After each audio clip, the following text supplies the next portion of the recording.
আসসালামু আলাইকুম। আমার চ্যানেলে আপনাদের সকলকে স্বাগত।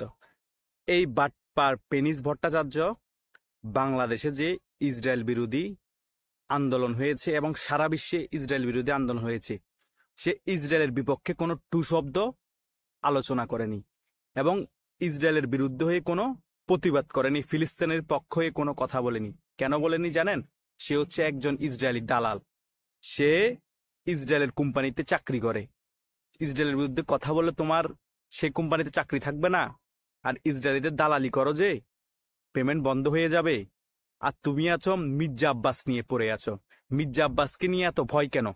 কোন রাজনীতিবিদ এত ধোয়া তুলসী পাতা ছিল? আওয়ামী লীগ বলো, বিএনপি বলো, আর অন্যান্য দল বলো, সকলেই কোনো না কোনো কারাপশনের সাথে যুক্ত ছিল। তুমি বলতেছো 1991 সালে মির্জা আব্বাস এমপি ছিল, এর আগে ছিল কাউন্সিলর, এমপি হওয়ার পর এরপর হয়েছে মেয়র। মেয়র হওয়ার 4 বছর পরে তিনি ঢাকা ব্যাংক তৈরি করেছেন। আমার কথা হচ্ছে, সে টাকা ইনকাম করেছে বিদে ঢাকা ব্যাংক তৈরি করতে পেরেছে। তুমি কি ভালো? তুমি কি সৎ? তুমি 2 নাম্বার ওষুধের ব্যবসা করে, 2 নাম্বার ওষুধ খাইয়ে মানুষ মেরে হত্যা মামলার আসামি হয়ে বিদেশ পালিয়ে গেছো, হাজার হাজার কোটি টাকা ধান্দা করে ইনকাম করে। এখন তুমি আছো মির্জা আব্বাসের দুর্নীতি নিয়ে কথা বলতে। মেন কাহিনী হচ্ছে, মির্জা আব্বাস এখন ঢাকা প্রাণকেন্দ্রে একটা ফ্যাক্ট।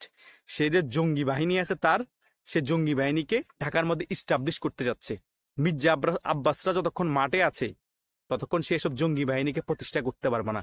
এখন জনগণের মধ্যে মির্জা আব্বাসের খারাপ দিকগুলো ফুটিয়ে তুলে জনগণকে ক্ষিপ্ত করে মির্জা আব্বাসকে দুর্বল করে মাঠ থেকে সরানোর পাইতারা হচ্ছে।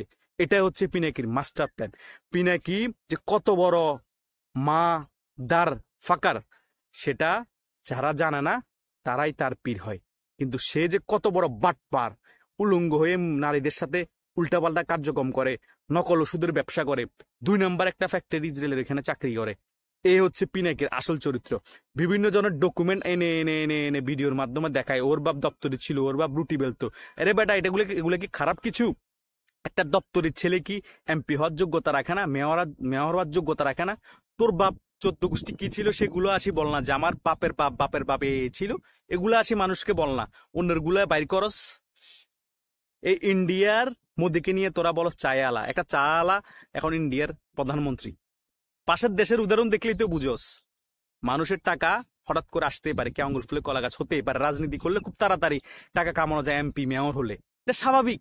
এটা সকলে জানে, কিছু না কিছু কারাপশন করতে হয়, পোলাপাইন চালাইতে হয়, দল পতন হলে বিদেশ চলে যাইতে হয়, পালাইতে হয়, আবার মামলা চালাইতে হয়, ছেলে পেলেকে আগলায় রাখতে হয়। অনেক টাকার ব্যাপার আছে বিরোধী দলে গেলে। না এত বছর সার্ভাইভ করছে কি করে 16 বছর বিএনপি? যদি ধান্দা পানি না করতো, চাঁদাবাজি না করতো, এটা আওয়ামী লীগও করেছে।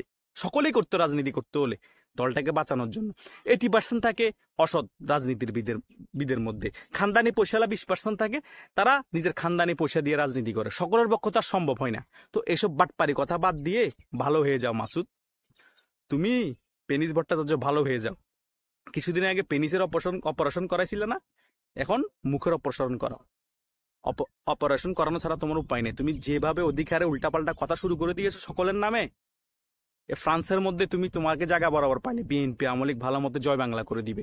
তুমি মানুষকে জয় বাংলা করার কথা বলো না। তুমি যে কত বড় জাউরার ঘরের জাউরা, সেটা বিএনপি আওয়ামী লীগ বুঝে গিয়েছে। তোমাকে খুব সুন্দরভাবে সুনিপুণ ভাবে মেটিকুলাস ডিজাইনের মাধ্যমে জয় বাংলা করে দেওয়া হবে ফ্রান্সে। তুমি তো ঘর থেকেও মনে হয় বাইরেও না, সারাক্ষণ মেয়েদের সাথে উলঙ্গ ভিডিও করো। আর ভিডিওতে এসে কতক্ষণ মির্জা আব্বাসকে ধৌ, কতক্ষণ মাসুদ কামালকে ধৌ, কতক্ষণ ওরে বলো জাউরার ঘরের জাউরা, কতক্ষণ সেনাবাহিনীরে বলো। কথা আছে না, মই কেরে হুনুরে। নিজের নাই ঠিক, নিজের 2 নাম্বার ওষুধের ব্যবসা করে মানুষ হত্যা করে বিদেশ পালায় যায়, আর এখন আছে মানুষের পিছনে গিবত করা নিয়ে। ওরে বাটপার, ওরে সিটা, এ পেনিস ভট্টাচার্য। ধন্যবাদ সকল।